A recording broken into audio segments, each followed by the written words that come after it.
Mas além de se misturarem entre si, as tradições africanas também receberam influências das culturas indígenas e portuguesa. Esse cruzamento, que se conhece por sincretismo, é a base da criação de religiões como a Umbanda, o Catimbó e a Jurema nordestina. Para onde quer que olhemos, vamos encontrar um som, um sabor, uma palavra, uma obra de arte e também o resultado de anos de trabalho dos negros africanos. E a influência africana está para além do que enxergamos no mundo visível, neste nosso Aie. Ela também orientou a nossa fé.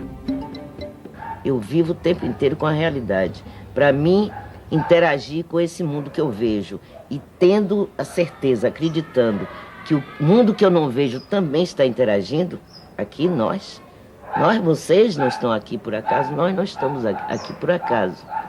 Há toda uma ancestralidade, não é, atuando para isso. Quer dizer, nós sempre nos conhecemos, apesar de nunca termos nos encontrado. E chega uma hora que a gente se encontra. Para mim isso é realidade, para mim isso não é magia, entendeu? Para mim essa é a ação do invisível, a ação, né, desses ancestrais, dessas energias, né, atuando. Então, para mim, não é magia, é uma realidade. Então, isso pesa um pouco sobre nós. E tem muita gente que é iniciado no candomblé e, em vez de desenvolver uma religiosidade, uma expressão de religiosidade, uma forma de espiritualidade, que está no mesmo plano de qualquer uma outra expressão religiosa, né? Dá sempre essa conotação né, da coisa exótica, do mágico, do show, do folclore, e aí minimiza muito aquilo que nós temos. Foi através da religiosidade que essa experiência se unificou. Claro que eram muitas formas de adorar o divino, de celebrar o divino, mas essas diferentes formas, diferentes maneiras de celebrar o divino, elas foram preservadas de maneira muito forte. E além disso, essa preservação, ela trazia aquilo que era de mais importante para os africanos deserdados, que era a celebração do território. Então, a experiência religiosa, ela traz, sobretudo, uma imagem do território perdido que é concretizado no terreiro, que é de novo recolocado ali no solo que ele é obrigado a permanecer, como se fosse um pedaço do espaço nativo desse africano. Então o terreiro, nas experiências religiosas, tem um papel importantíssimo de resgatar, de recuperar aquele território perdido, mesmo que através de uma nostalgia, mesmo que através de uma experiência de lamento e de perda.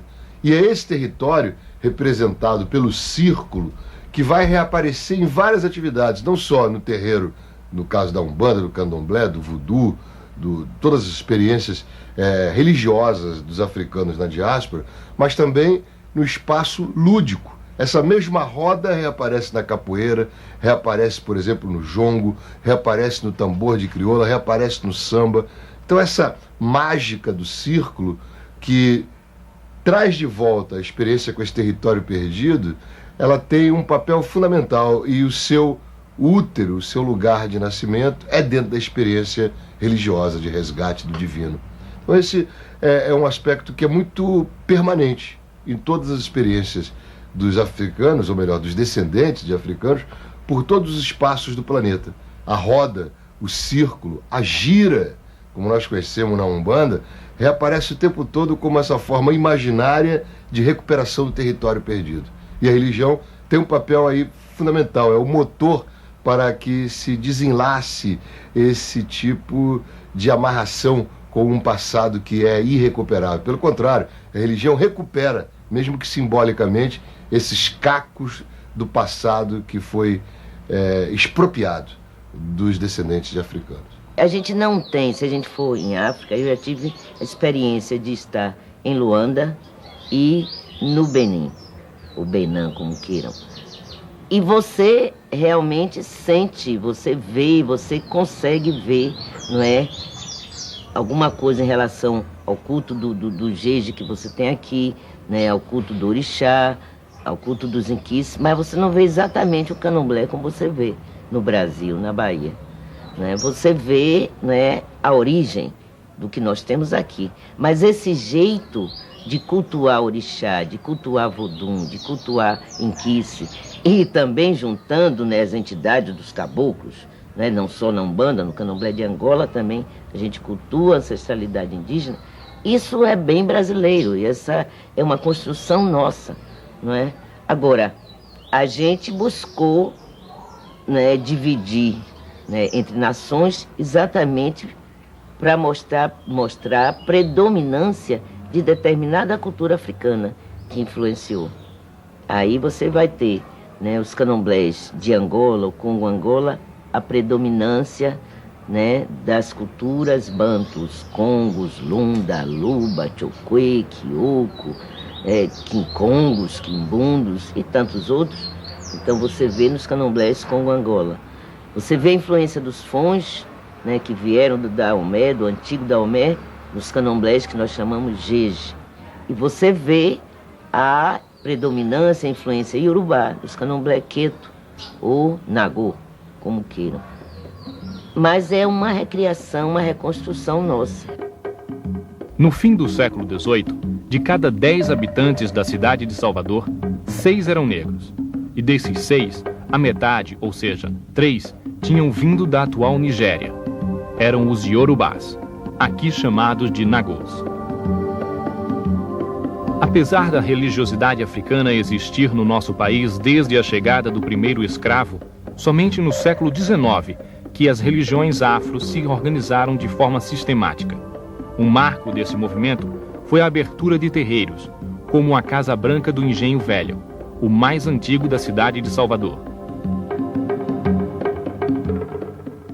O acontecimento realmente mais impressionante se dá a partir da década de 1830, que é quando o Império de Oió, que era o estado iorubá mais desenvolvido, mais poderoso, ele sofre um ataque muito forte dos fundamentalistas islâmicos pelo norte. A capital, Oió-Ilê, é devastada, há uma migração para o sul, eles fundam uma nova capital, reestruturam o império em um território mais perto do litoral, e como já existia uma comunidade Nagô-Iorubá muito importante aqui na Bahia, eles mandam pessoas do primeiro escalão do Império de Oió para reorganizar também a comunidade aqui na Bahia.